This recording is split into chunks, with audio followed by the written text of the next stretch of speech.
อันนี้คือเพิ่นสิเฮ็ดเพิ่นนี่ทุกคนเพิ่นฮู้จักนี่เดี๋ยวมาถามเพิ่นกันเนาะว่าบุญเพิ่นเฮ็ดบุญอิหยังอันนี้หั่นน่ะ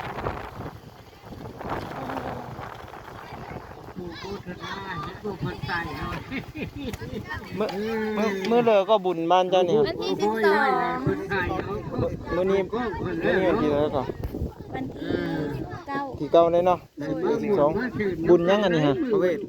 มารถมีวงดนตรี บ่มีบ่มีวงดนตรีเลยวะมีสองข้างเลยบ่นี่ฮะ บ่จักปลูกไร่ปลูกไร่ได้ อันนี้คือบุญพระเวทเนาะวันที่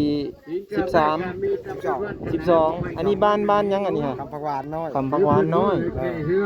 บ้านต่อไปในบ้านยัง บ้านเล็ก บ้านลักเล็ก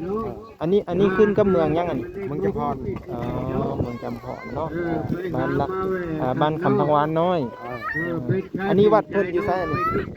วัดบ้านนี้อยู่ไส บ้านไร่บ้านไก่ โอ้ทางเข้าเนาะมีแต่ผู้สาวมาติดดอกไม้ด้วยนี่สาวนางเขตมีจังนี่ฮะมีสาวนางเขตเมื่อพี่น้องเอ้ย เป็นมือวันที่ โดยบุญบ้านเพิ่นนี้แหละแม่นบุญพระเวทเนาะเฮ็ดทุกปีบ่นี่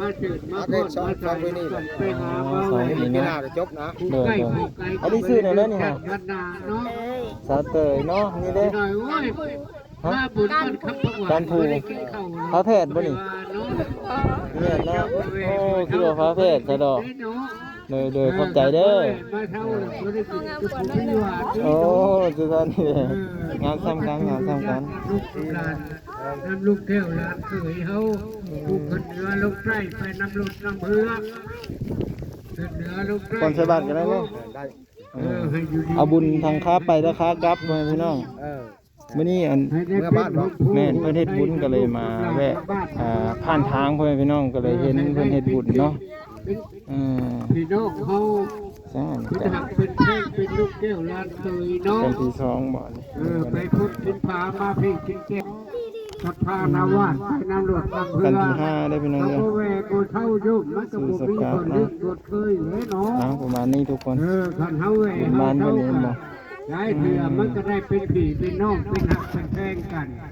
อันนี้คือบุญบ้านคำผักหวานเด้อพี่น้องเด้อเข้าไปนี่ก็จะเป็นบ้านเพิ่นเลยเด้อนี่ครับ เด้อพี่น้อง อ๋อแต่นั้นก็ฝากติดตามเป็นกำลังใจให้พี่น้องเอ้ยเนาะ งานชายก็ดีให้อยู่ดี เพราะว่าก็จะ ยืนก็ได้เป็น ผ่านไปไว้พี่น้องเนาะผ่านไปแล้วก็เลยเห็นโอ้สาวบ้านเพิ่น ได้มาเป็นแก้ว เฮ็ดบุญให้พี่น้องเอ้ยอ๋อพ่อใหญ่ให้พรม่วนนี้เนาะ บอกหลานสาวว่า เด้อ ขอโทษเด้อว่าจะบ่กู